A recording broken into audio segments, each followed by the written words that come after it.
तुम्हाला तुमच्या computer skills upgrade करायच्या आहे? दिशा कम्प्युटर इन्स्टिट्यूट घेऊन आले आहेत महा डिस्काउंट ऑफर. आता कोणताही कोर्स करा फक्त 1800 रुपयांमध्ये. आपण पाहतो अनेक वाढदिवस होतात आणि त्या वाढदिवसा दिवशी कशा पद्धतीनं प्रदर्शन होतं आपण सगळ्यांनी पाहिलं आहे. मी आमच्या गटनेते नरेंद्र काळेजींचं मनापासून कौतुक करेन की आपला वाढदिवस साजरा करत असताना गोरगरिबांच्या घरामध्ये आनंद साजरा व्हावा अशा पद्धतीचा वाढदिवस त्यांनी केला.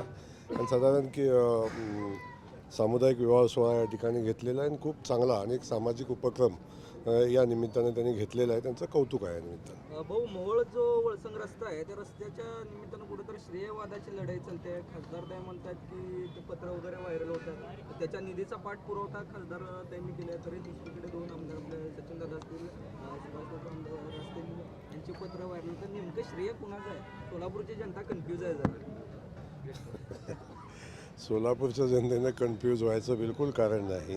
कारण आदरणीय ताईसाहेब आहेत त्या दिल्लीच्या रस्त्याबाबतीत विचार करतात. ते शहराच्या आणि ज्या जिल्ह्याच्या रस्त्याबाबतीत ते विचार करत नाहीत.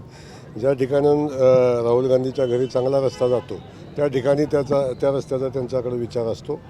त्यामुळं या ठिकाणी आपण पाहिलं असेल की आमचे सचिनदादा असतील, आदरणीय बापू असतील, यांनी त्या रस्त्याचा पाठपुरावा केला आणि तो रस्ता आता मंजूर झाला.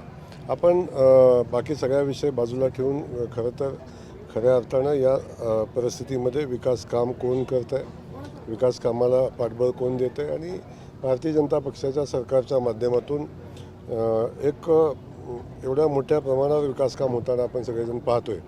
आणि दळणवळणाची प्रचंड मोठं झालेला विकास साधनांचा आपण पाहतो आहे.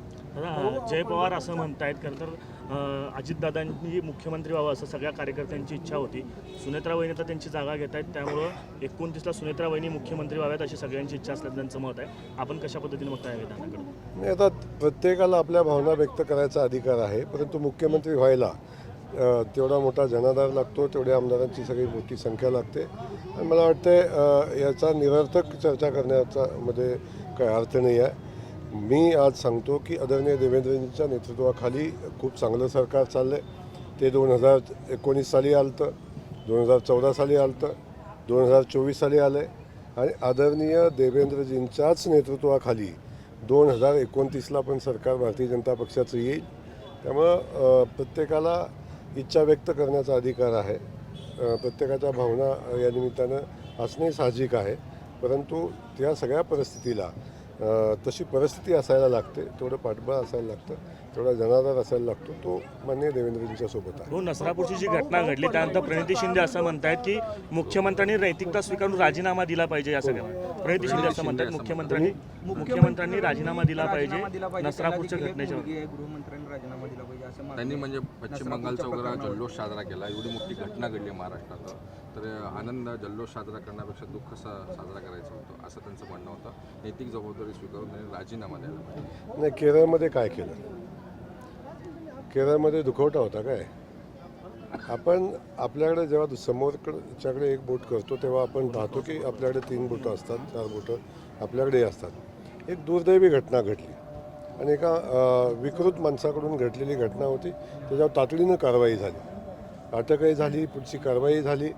त्या अनुषंगाने आता न्यायालय याचा पुढचा निर्णय घेईल. पोलिसांनी पोलिसाचं काम केलं, सरकारनं सरकारचं काम केलं. तरीसुद्धा अशा घटनांचं समर्थन करणं योग्य नाही. अशा घटना खूप चुकीच्या आहेत. अशा घटना समाजाला काळिमा फासणाऱ्या आहेत. आपल्या सगळ्यांसाठीच ते लांछनास्पद आहेत. परंतु या घटनांचं राजकारण करणं हे कितपत योग्य आहे हे या निमित्तानं आपण पाहिलं पाहिजे. आपल्याला आठवत असेल दिल्लीमध्ये निर्भया हत्याकांड झालं होतं, तेव्हा याच भूमीचे सुपुत्र देशाचे गृहमंत्री होते. तेव्हा राजीनामा दिला होता का? तेव्हा कोणी मागितला होता का? याचा सगळ्याचा विचार आपण केला पाहिजे. प्रत्येक गोष्ट राजकीय दृष्टिकोनातून नाही पाहिली पाहिजे. भाऊ, खरं तर मनोरमामांच्या सगळ्यानंतर आपण कारवाई होईल असं सांगितलं होतं आश्रमावरती, पण अजूनही त्यांच्याकडं अनधिकृत वीज आहे का? तिथं आश्रम तसाच आहे, कोणतीही कार्यवाही होताना दिसत नाही आहे. नाही, तपास चालू आहे. तपासामध्ये जे पुढे येईल त्याच्यावर कारवाई होईल.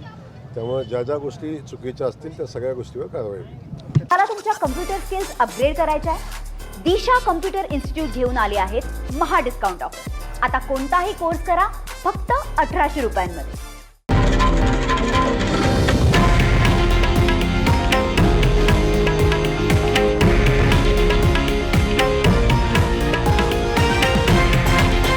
हे आहे देशातील नंबर 1 न्यूज नेटवर्क आणि आपण पाहत आहात TV9 मराठी, एकमेव.